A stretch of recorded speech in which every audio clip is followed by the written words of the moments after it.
और अभी तक तुमने सिर्फ 8.5 लाख रुपए डाले हैं। और अगर 3 लाख कंपनी डाल भी देती है तो तुम्हें कुछ 40,000 रुपए का इंतजाम तो करना ही होगा। वरुण ने ये मैसेज पढ़ा तो सिर्फ एक छोटा सा जवाब लिखा, अदिति क्या तुम अपने प्यार के लिए 40,000 रुपए उधार नहीं दे सकती हो मुझे? वरुण, तुम बार बार वही बात क्यों कर रहे हो? मैं तो तुम्हें 5 लाख दे रही थी, लेकिन तुमने ही सब कुछ गड़बड़ किया है।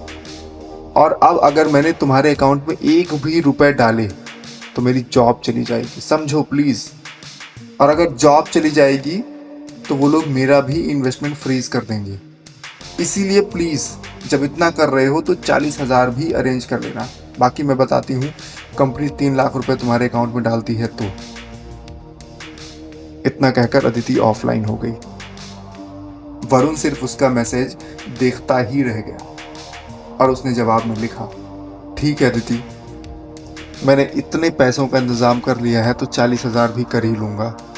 तुम बताओ, कंपनी 3 लाख डालेगी तो, या वो भी मुझे ही देना पड़ेगा? अब तो मेरे पास घर की चीजें बेचने के अलावा कोई और ऑप्शन नहीं है।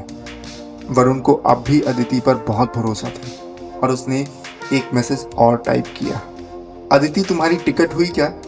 छुट्टी फाइनल हो गई ना तुम्हारी? अब तो 2 दिन बाद हमें मिलना भी है, मैं तो कल ही निकल रहा हूँ दिल्ली के लिए।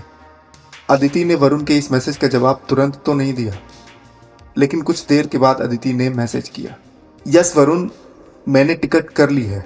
और इस मैसेज के साथ ही अदिति ने उसकी फ्लाइट की टिकट भी भेज दी, जिसे देखते ही एक पल के लिए वरुण टिकट देखता ही रह गया और उसे ऐसा लगा कि जैसे उसे कितना सुकून मिला हो। और इस मैसेज के बाद अदिति ने लिखा था,